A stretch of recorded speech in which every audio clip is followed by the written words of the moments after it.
விஷயம், சென்னை என்பது திமுகவோட கோட்டை என்ற அந்த நிலை இப்ப மாறி இருக்கு.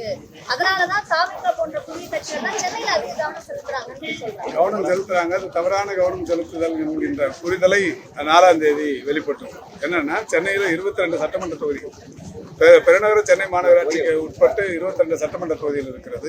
இந்த 22 சட்டமன்ற தொகுதிகளும் கடந்த தேர்தலின் போது ஒரு 1.5 வருஷத்துக்கு முன்னாடி நடைபெற்ற நாடாளுமன்ற தேர்தலில் மிகப்பெரிய அளவிலான வாக்குகள் வித்தியாசத்தை தந்திருக்கிறது. சோழிங்கநல்லூர் 94,000, மதுரவாயில் 84,000, சேதப்பட்ட 49,000, மயிலாப்பூர் 24,000, வேளச்சேரி 24,000, விருகம்பாக்கம் 26,000. இந்த மாதிரி ஒரு தொகுதியுமே 30,000 1 லட்சம் வரை வித்தியாசத்தை தந்திருக்கிறது 1.5 வருஷத்துக்கு முன்னாடி நடைபெற்ற தேர்தல். இந்த 22 மட்டும் இல்லை, தமிழ்நாடு முழுக்க 234 சட்டமன்ற தொகுதிகளில் 221 சட்டமன்ற தொகுதிகளில் திமுகவுக்கு கூடுதல் வாக்குகள் கிடைத்திருக்கிறது. திமுகவுக்கும் கூட்டணி கட்சிகளுக்கும் வெறும் 13 கட்சி இடங்களில் மட்டுமே திமுகவை எதிர்த்து போட்டியிட்ட கட்சிகளுக்கு கிடைத்திருக்கிறது. 8 இடங்களில் அதிமுக, 2 இடங்களில் தேமுதிக, 3 இடங்களில் பாமக. இது 13 இடத்துல மட்டும்தான்.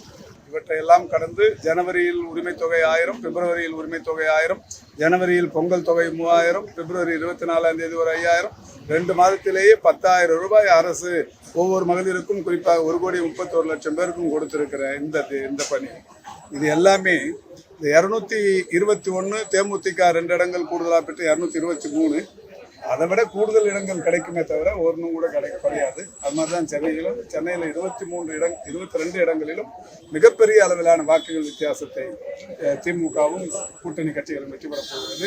அதுக்கப்புறமா தான் நீங்கள் சொன்ன தாவேகா தவறான முடிவெடுத்து விட்டோம் என்று வருந்துகிற நிலை மே 4ஆம் தேதிக்கு பிறகு ஏற்படும்.